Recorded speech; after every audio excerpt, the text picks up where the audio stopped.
Okay, so now we will discuss an example, k nearest neighbors. Let's quickly see how we might use this arg sort function allowing multiple access to find the nearest neighbors of each point in a set. We'll start by creating a random set of 10 points on a two-dimensional plane. Using the standard convention, we will arrange these in a 10 by 2 array. So x is equals to rand dot rand 2. Okay, so to get an idea of how these points look, let's quickly scatter plot them by using matplotlib inline import matplotlib.pyplot as plt import cborn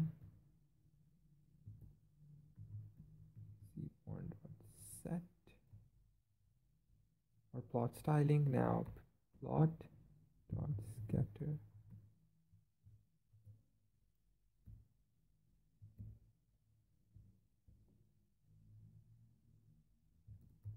x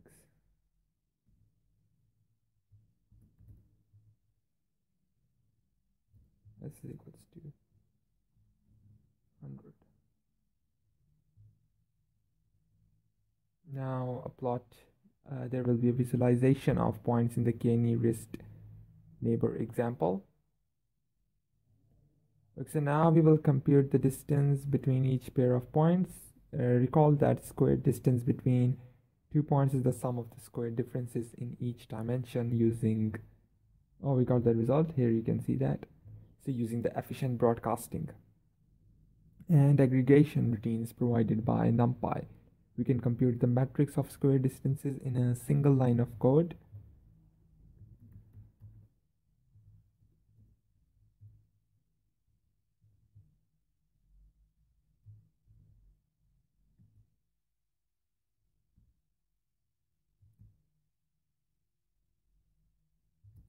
P dot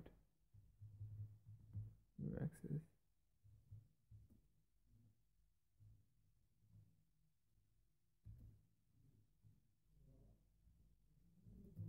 x b dot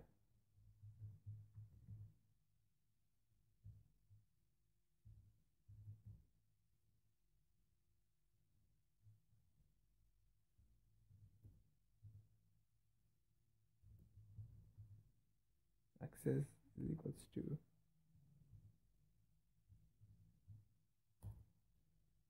this operation has a lot packed into it, and it might be a bit confusing if you are unfamiliar with Numpy's broadcasting rules.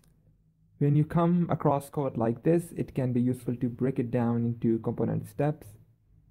So for each pair of points, compute differences in their coordinates. Differences x b dot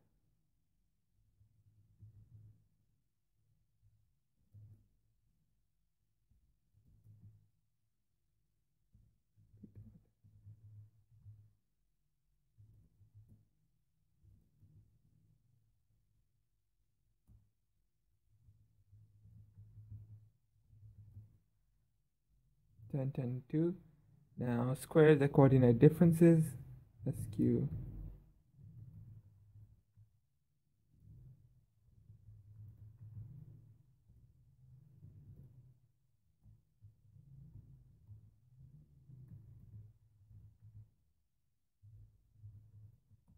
this results in this. Now sum the coordinate differences to get the square distance. dist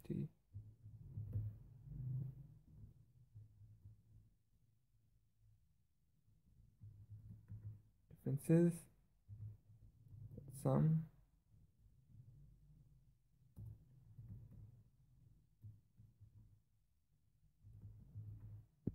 shape. The results in 10 10. So just to double check what we are doing, we should see that the diagonal of this matrix, that is the set of distances between each point and itself, is all 0.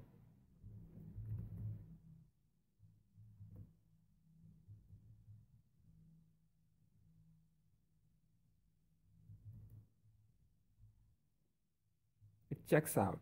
With the pairwise square distances converted, we can now use the np dot add sort to sort along each arrow. The leftmost column will then give the indices of the nearest neighbors.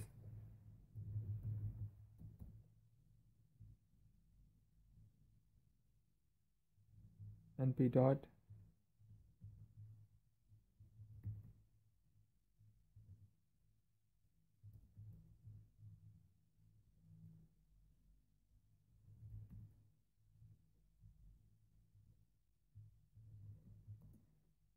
and it results in this.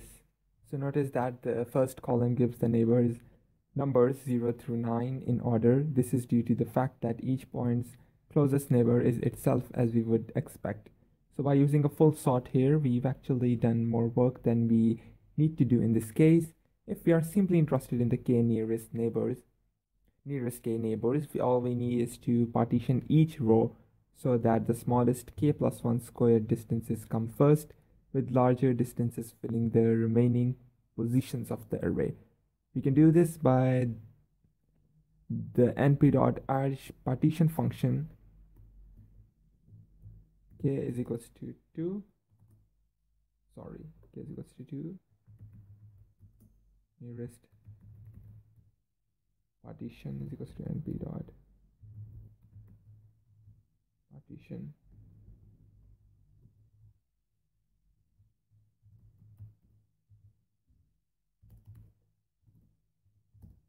plus 1. So in order to visualize this network of neighbors, let's quickly plot the points along with the lines representing the connections from each point to its two nearest neighbors.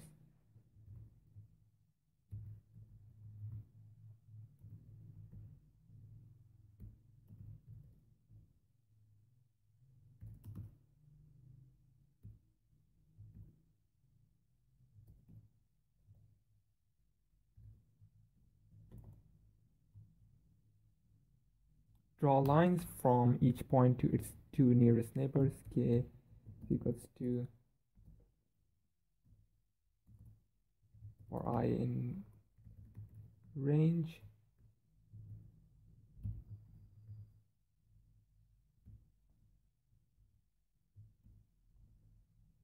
for j in nearest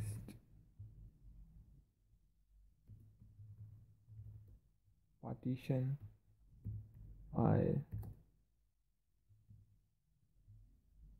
k plus 1. Plot a line from xi to xj. Use some zip magic to make it happen.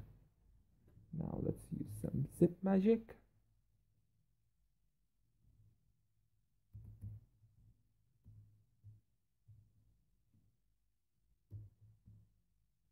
Zip x j x I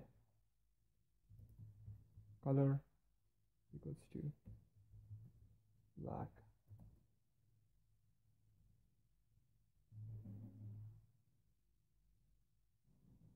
We got some error here. Let's look at the error. We were supposed to close the bracket here.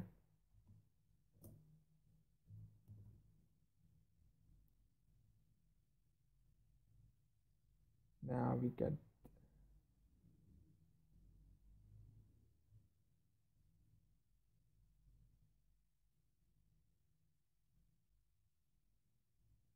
we still got this, but we didn't got the lines.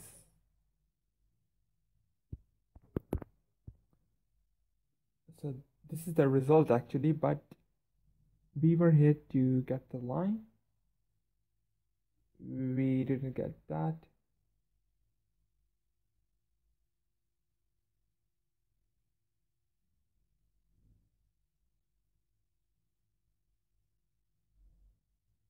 Oh, we forgot to write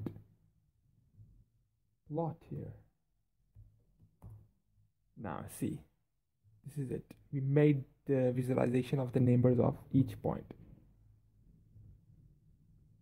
So each point in the plot has lines drawn to its two nearest neighbors. At first glance, it might seem strange that some of the points have more than two lines coming out of them.